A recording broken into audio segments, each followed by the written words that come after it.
because sometimes in families, communication, there's a breakdown in communication, and families can often feel frustrated. So it's important to ensure communication for both the hearing persons and the deaf persons.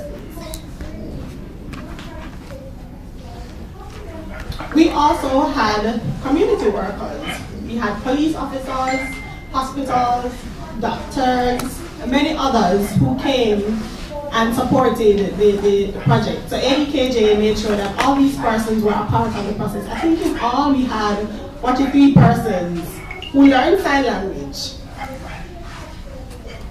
So that's a good start. 43 is a good start. Before this year ends, we hope to have 100 people who would have learned sign language. So if you are a representative of any of these communities or just any person, we want you to learn sign language. So this is our deaf dance competition.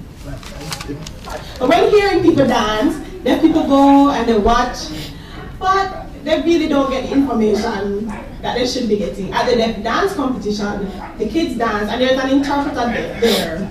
So deaf persons can see who's winning, they can cheer for the school, they can say, oh yes, my deaf child is winning. There is communication access there. So for hearing persons, you use your voice, you use the intonation of your voice to express yourself. But for deaf persons, we use our facial expression, our body movement, and that's all a part of our language. That makes communication clear for us, and we get a clear message of what is being said. So this is an example of what we're talking about with the Olympics. This person is from South Africa. So he did the breaststroke, and he won, in 2000, he won the silver medal. And he was a part of the competition, competing with hearing persons. So it just says, deaf people are no different. We can compete with hearing persons, so it's not about our disability. We also had youth parliament. Deaf persons were involved in youth parliament. They were part of the discussions, the dialogue, the debate. They added their information to it. And we have Christoph here. He's in the picture. He's right here with us as well. So I want to tell you a joke. So the deaf community decided that, and all the other disabilities decided that we're going to climb a mountain. One representative from the deaf community, one other representative from the disabled community. And you have to climb to the top. It's 2,000 foot to climb to the top. So everybody was pumped and they're climbing and they're climbing and they're climbing the mountain. And then everybody else was saying, no, you're going too far, you're going to fall, you're going to hurt yourself. When the blind people and the deaf people, the blind people heard and they stopped, the deaf person in here, they just kept climbing. And they kept climbing and climbing and climbing. And people were saying, no, Jesus, I told you, don't go that far, you're not going to reach the top. Everybody was being negative and saying negative things, but they didn't give up. Some people came back because they were hearing what was going on. The deaf people didn't hear anything, so they climbed to the top. And they got to the top. So what's the point of that? I'm deaf and I can be involved in sports. I have goals too, so it's not about my disability. So maybe you're saying what other people say. People with disability can't do this and they can't do that. Just go ahead and do it. So this is about removing barriers. Communication barriers, barriers in sports, and that's why we decided to add on our shirts communication access through sports to help people to recognize that that's a barrier that can be removed so that we can all be included. I think my time is up, so I'm going to turn over to the other people. Thank you so much, Andre. This was, and let's give her a round of applause. This was such an awesome, mind-opening presentation that showed the possibilities. I tell you, there's nothing that they can do, and I can tell you a lot of the limitations is not because of the disability, but it's because of the absence of structures. And we need organizations such as these to advocate on behalf of these individuals, because sometimes all you need is somebody to start the work. and then others will follow. So I want to congratulate the Jamaica Association for the Deaf and Deaf Sports Jamaica for this awesome work. I really love the integration of sexual assault and abuse awareness integrated into the arts, because that gives students a voice, as our presenter would have said, and empowers them to be able to speak up. It broke my heart to hear how sometimes they suffer from the lack of communication in the homes, and so we want to see more of these kinds of organizations like the National Sports Day for the Deaf. I assure you I will find out more, and I will be there on Friday, because this is something I want to see. Let's give a round of applause to Ms. Suka and Andre for that awesome presentation. We're going to leave the questions until after our next presenters, and so we're going to ask Blake Wilmer and I think Fabian to make the next presentation for us. Round of applause as they come on.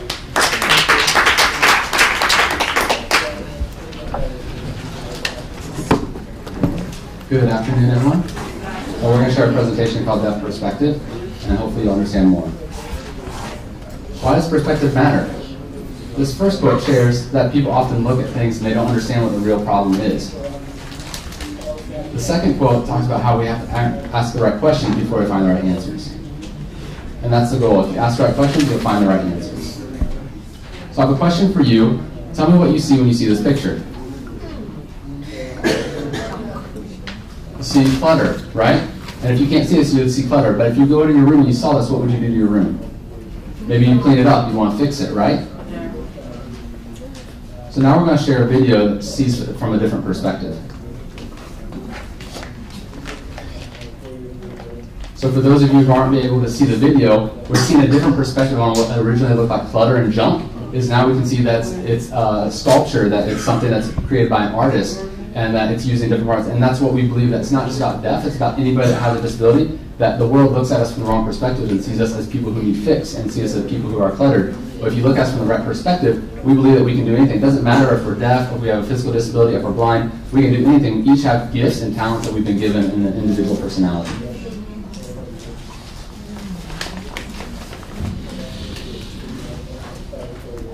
That's the power of perspective, and that's how we want people to change how they view us, to respect everyone for all of our differences and not look at us in negative ways, but see us each as how we're created.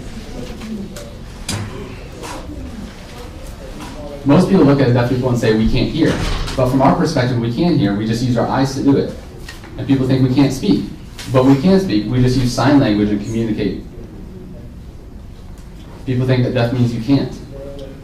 But we believe that deaf people can do anything. We believe that anybody can do anything, not just the deaf. But guess what? Most people look at a deaf person or a person with disability and they pity us and they show sympathy and they try to do everything for us. That does not empower us. That actually lowers our self-esteem and creates dependency. We want to empower people. So we do that by teaching them what real humility is about. Real humility is about not being proud about yourself and not being boastful, but realize what you have, you can use it to help somebody else. So from our perspective, we believe that whether you're deaf or hearing, you're created equal. People think about a deaf person as somebody who lacks hearing, but our real problem is not a lack of hearing. Our real problem is that we lack access. Through language access, we face barriers. We lack affirmation of our deaf identity. We lack community inclusion. And we lack knowledge. That's an acronym, LACK. That's what we really lack. So we use an asset-based approach to our development, which says we have all the answers already in our own community. We don't need others to come and do things for us. So that's how DeafCan started, by meeting a deaf coffee farmer who is already in our community. Claudia, she's here representing that deaf people can do anything. We have talent within our community.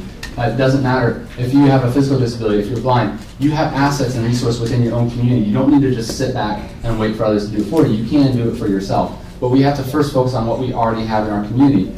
For us, we have different talents already in the deaf community, different skills, and we need to use those.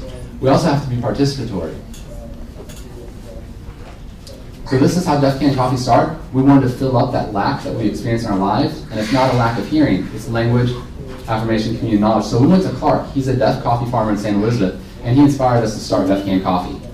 This is Clark. He grew up rurally in the country, never went to school, never learned how to read or write, but he has skills, he has language, and he had a positive view of himself and was never going to give up. So after a field trip to Clark's farm, we came back to Kingston and we thought about, said, this deaf man has his own farm, his own business. We want to be like him. So we started roasting coffee on a small roaster. After that, the boys at school started packaging the coffee and selling the coffee and wanted to develop more. So they started playing around with brewing coffee, and they used an old Mr. Coffee machine. But they enjoyed playing around with it and just having it for fun. And one day a customer came to the school and said they want to buy a cup of coffee. And the student said, no, we're not selling these, it's just for fun. The customer said, I really want a cup of coffee. So they made it to him and sold it to him. And the person said, wow, this tastes great. And the boy said, really? And that really affirmed them and encouraged them to keep it up. So in March of 2015, we opened our first small coffee shop at the school. And started selling the bags of coffee and the drinks. Then a coffee company in America heard about what we were doing and was willing to come down and give us a 2-day barista skills course. And we had youth get certified as a level 1 barista. And we got t-shirts and uniforms printed that had a very bold logo on the front that showed Def Can, that showed with emphasis that we can do anything. On the back it has the word barista, and that's to show people that we do have skills. We then got printed in the newspaper and were able to share the Def Can message throughout the media. Then we got invited to Moda Market, where we were able to go to a public event. And we were very used to working in the school and selling to people there at school, but to go out into the public where it's all hearing customers who didn't know sign language, we didn't know how to communicate with them. It was very hard, but we had to have a positive view and believe that we could. And we found a way through gesturing and interacting with people to help them understand what we were doing, and we continued to improve from there. Then we went to Abilities Foundation for a workforce inclusion seminar. And while we were there, set up with our tent, we had different disabilities represented at Abilities Foundation. The woman in the red shirt was Patrice from the Digicel Foundation. And she was very excited about what we were doing and came and talked to us about how they could support. Digicel Foundation gave us a grant to build a full professional training center at our school there on the Kingston campus. And so we had a great goal of opening that the next year. Then it became not just about the boys, but the girls started getting involved too through baking. And so the girls group that meets and the boys group that meets always did things separately. They started working together. So the girls had an interest in baking, so they baked the first cake. They baked the first cake for Claudia Gordon. She worked with President Obama in the White House, and she's come now 3 times to visit us. So the E3 Cafe opened in March of 2016. That means Engage, Equip, Empower is what E3 stands for. And that's what we want to do. We want to show that deaf people can do anything. So our espresso bar was made by deaf craftsmen at Jamaica Deaf Village. The tiling on the floor was done by deaf tilers. The ceiling, the electrical work was done by deaf men. We want to show proof that deaf people can do anything, not just coffee. We have different skills. Then we got invited to speak at Observer Food Awards in May of 2016 and presented this in front of hundreds of people and sampled our drinks with them. We then got invited to be part of the SEBI Social Enterprise Boost Initiative program, where we went to learn, we go to classes and we learn about how to manage our money, how to do cost control, how to prepare our production schedules, all those different things. We also travel internationally. This is a picture of Carlisle training with the Well Coffee House in Tennessee. We've also traveled to Iowa and learned from other coffee shops. And when we come back, we teach that to other students at school. It's called peer-to-peer integrated learning, where we as deaf adults, we're out in the world working. We have other skills we're learning. We're working at cafes and coffee shops. We come back and share that skill, that knowledge with others. And we have a Heart Food and Beverage program that meets in the coffee shop as well.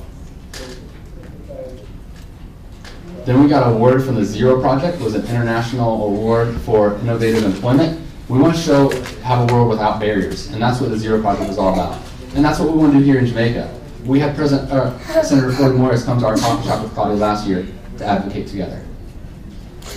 Then we began growing outside of our school and started partnering with other cafes and coffee shops. And it was first hard for us to interact with hearing people. It was a challenge to learn, but we learned how to work together. Our second location was at Bookophilia, and we started doing this on the weekends. In July of last year, we started at Toyota Coffee House on Old Hope Road.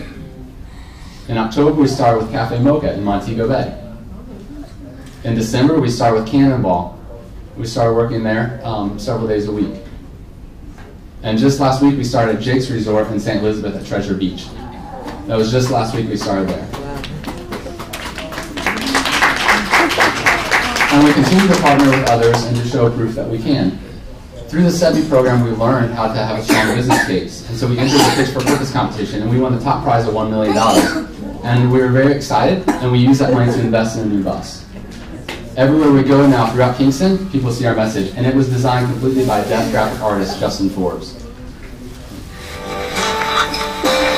is a video. I'll read the captions. I want to talk about language today. And this is a teacher talking with deaf students. When a deaf child is born, what is the first thing the parents hear in the hospital? A student responds, your child failed the hearing test. The teacher says, right. A baby is 5 hours old and has failed something already. The teacher asks, what about the term hearing loss? What does that word evoke for you? The student answers, says, hearing is the norm. Deaf is less than that. We are lacking. The teacher asks, are we less than others? The teacher asks, do you believe that being deaf has taken away or added to your life?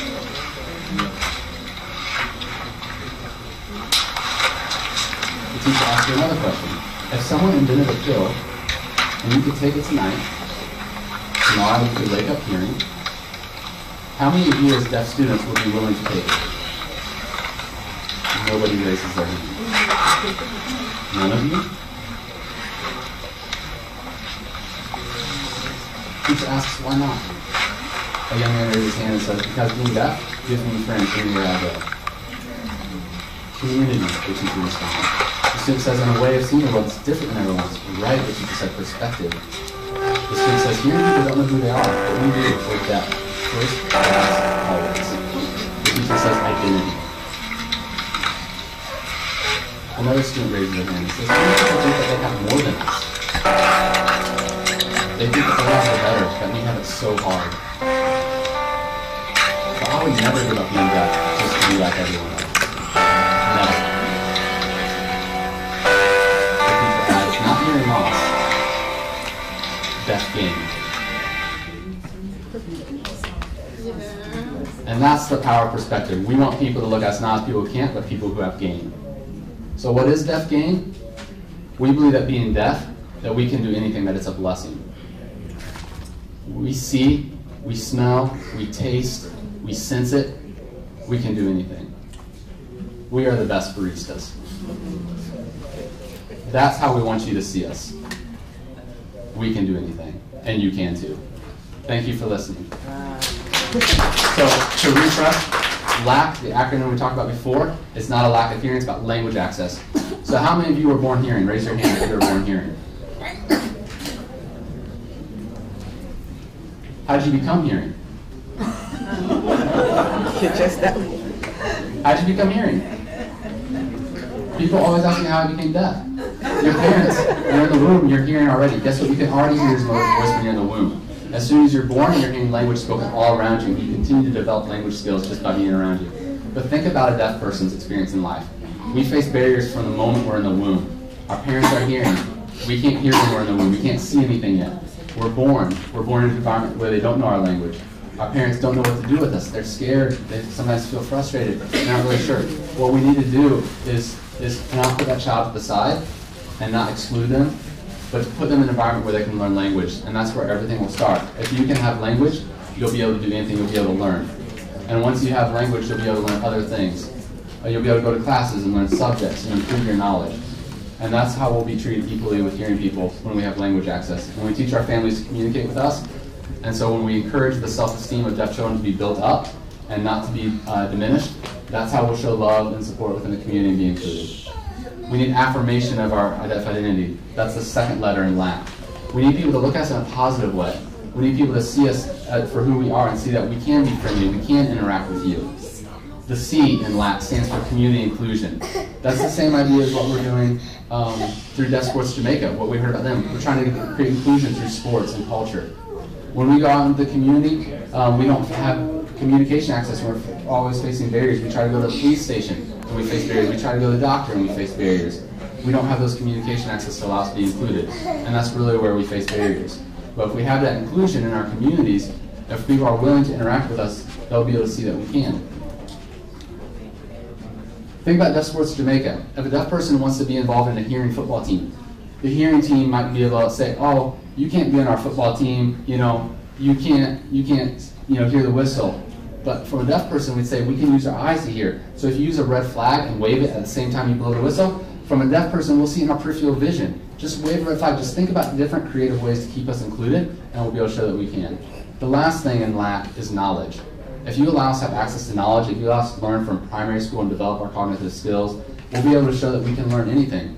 But we need those opportunities, we need the accessibility, we need interpreters in the university systems so we can continue to elevate ourselves and show that we can. We don't want to face the barriers and be stuck like we have in the past. We want to show that we are created equal to hearing people, and deaf and hearing are equal. So that's what we're all about. Our motto is engage, equip, empower. We thank you for listening. Hopefully you can come and visit sometime and change your perspective. Thank you so much. Thank you so much. We just want to say thanks to Blake and Fabian and everybody for this awesome presentation. And can we have a round of applause for those interpreters? Wow, it was wonderful listening to the presentation. So DevCan basically expanded on what Deaf Sports Jamaica had said, and it's all about affirming a deaf identity and encouraging other persons to change their perspective. So I loved what they said, really. We should not view the deaf persons from a deficit-based point of view, but from an asset-based point of view. And that they said something really important, that we are so well-designed as human beings with so much purpose that one disability does not define us, that there are so many other aspects of us that we can use. And we want to always show respect to every member of the human race, every member of the community. And I'm really happy personally that these are the opinion leaders that are telling the stories of the deaf community. Your stories are so powerful, they're stories of empowerment, and I just hope you get a bigger platform. I'm really happy today for DefCan, I'm really happy today for Deaf Sports Jamaica, I'm really happy for Jamaica Association for the Deaf. And what I will do now, I will open the floor to questions. We have maybe 10 minutes left. So we'll take questions from the audience. Please indicate who you are directing the questions to, so the relevant persons can respond. Are there any questions or comments? Is that Maria?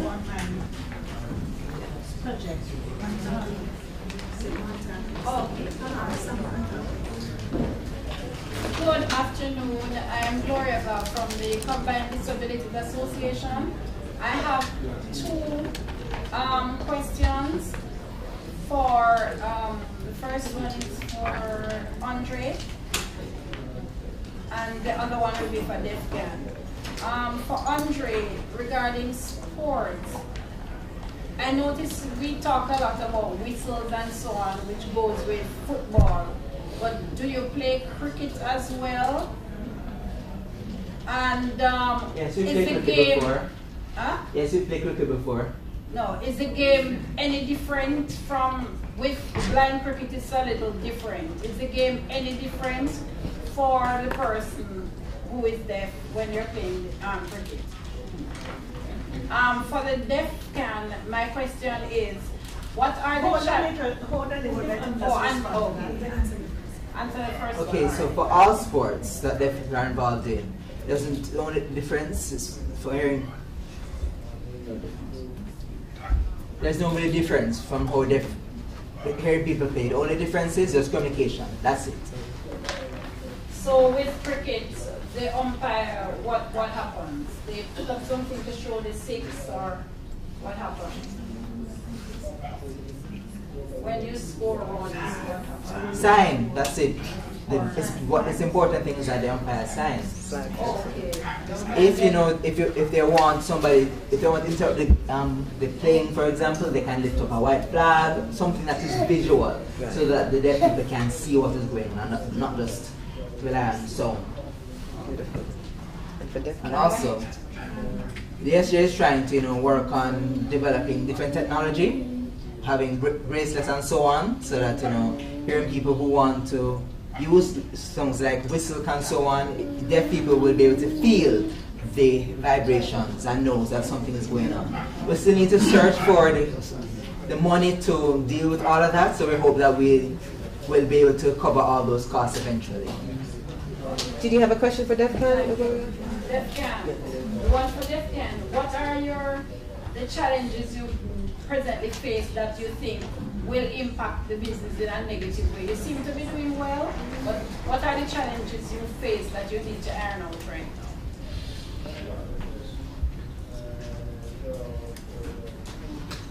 Communication. That's our challenge. So, for example, we communicate with our customers, they're hearing. Sometimes they're a little shocked. Sometimes they don't know how to respond to us when we tell them that we're deaf. Sometimes they don't think that they can order a drink from us. So we use technology. We use a tablet, a visual menu that allows them to look at it, and that helps build a gap. But that's the main challenge. Other than that, for hearing people, they have their way of doing things. As deaf people, we have our own ways of doing things. Hearing people rely on their ears, to do so much things. We use our deaf gain. We use our sense of touch. We use our sense of taste, our sense of smell. We see all those things. We overcome those challenges. We have a question at the front. Okay, my daughter she's not totally deaf. She hears. She has a hearing problem. I don't know how to explain it. But my concerns is this. As I talk about it, being isolated at home, she's punished sometimes because people say she's ignoring them or she has no manners because she's not hearing as she should. Our father doesn't understand that our hearing is not. She has a hearing problem. She has hearing loss in both ears. Now, I would like to know more about the deaf.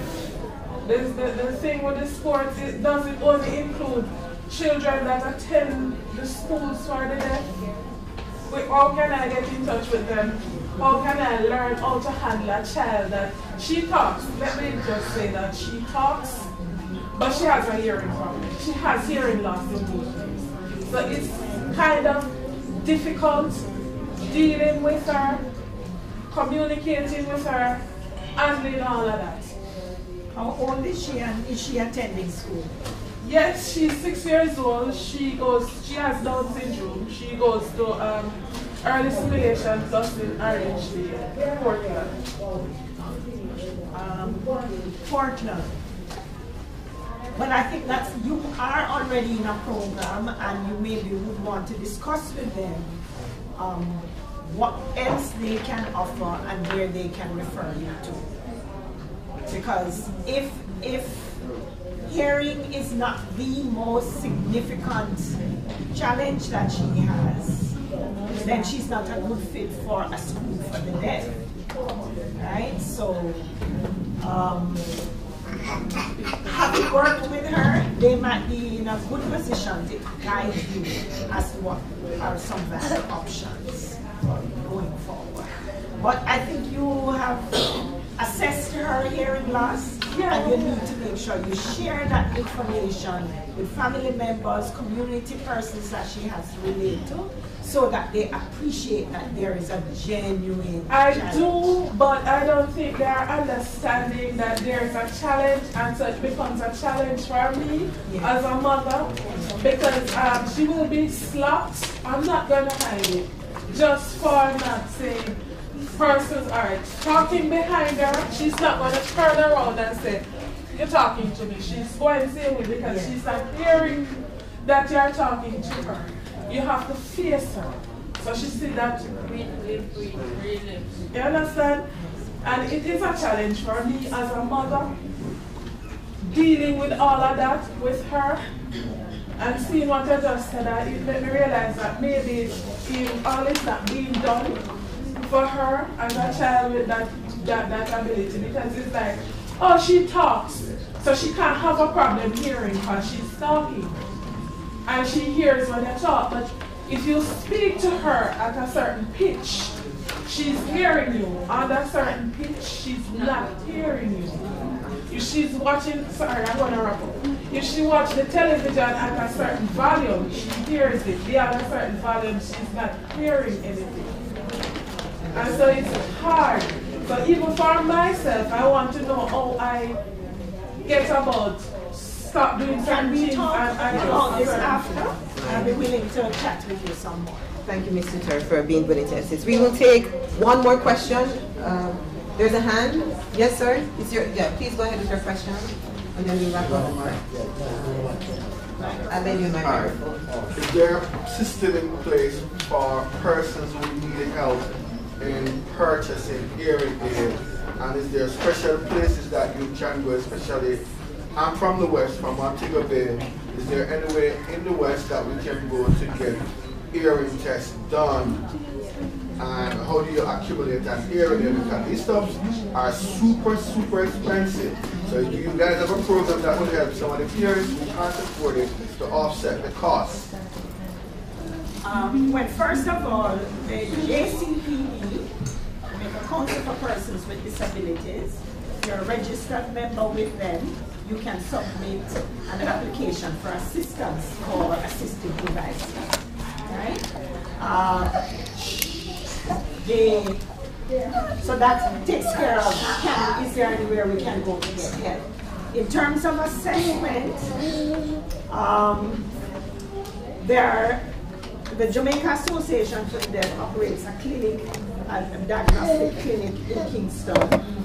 When we go out into the rural environment, we are unable to do screening, not the full test batch, because generally the environment in which you test has to be soundproof, and so carrying that out as a mobile service is a little challenging. However, Cornwall Regional Hospital, what we have to really do is lobby for the public healthcare system to at least have those assessment services in the regional hospitals. So I don't have good news to tell you. Question, what about the other organization in the West Montego Bay that is affiliated, I'm not sure if they're affiliated with you, would they be able to help? Let's say Christian School for the Deaf down in Biennial, I think there's one and there's one in Leyte. Yes, any of those, would they be able to help? Because they have facilities. They're focused on education. When they do conduct an assessment, it's for the students in their school, not for the public. So right now it's the Jamaica Association for the Deaf that provides that more public service for hearing assessment. And there are though some private doctors who provide assessment in Montego Bay and Ocho-Rios, etc. Right, but at what cost? Well, that's it's 5,000 and upwards for the assessment. All right, thank you so very much, ladies and gentlemen. Remember what we started out, our theme was about safeguarding children and young adults through sports and culture. And so we learned a lot of useful things today, that when we get them involved in sports and in self-sufficiency, then we're reducing their vulnerability, we're giving them confidence. Well, they're taking their own confidence, improving their self-esteem, accomplishing, finding joy, finding purpose, building community, and through training and so on, learning new and efficient ways of communicating. Our job as participants here today is to bear those two organizations in mind and use them as a template of what's possible. We spread the word and we spread awareness. So each of us will leave here as an advocate, okay, for making sure that every deaf person gets every opportunity to be empowered. A round of applause again for all our panelists, and thank you for being with us in this session.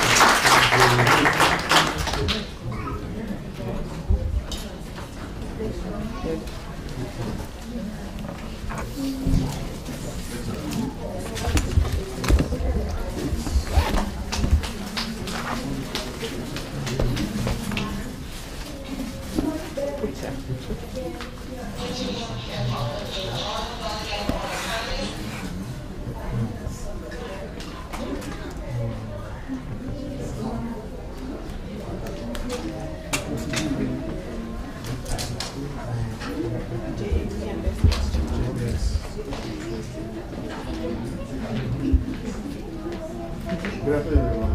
Good afternoon.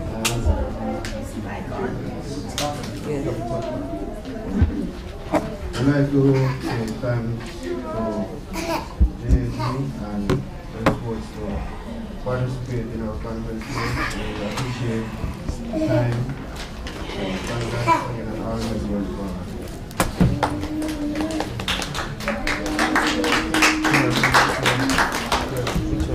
This is Fabian from DEFCAN.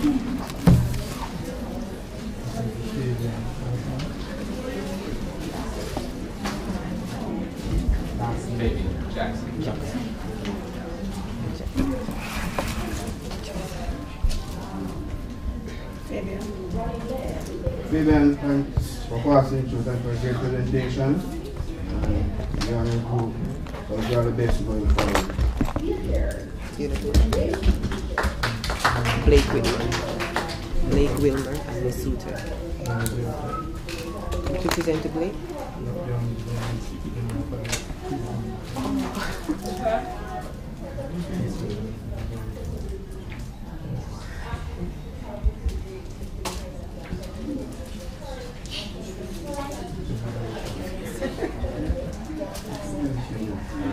Ms. Williams, thank you very much for taking charge of this session, and We do appreciate it. Thanks. Thank you very much. It was my pleasure.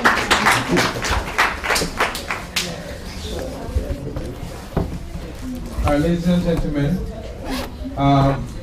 for those of you who were here yesterday, you'll now recess to the lunch area. For those who weren't here, it is outside the building, and to your right, there are a series of tents that are there. Please make your way there for lunch.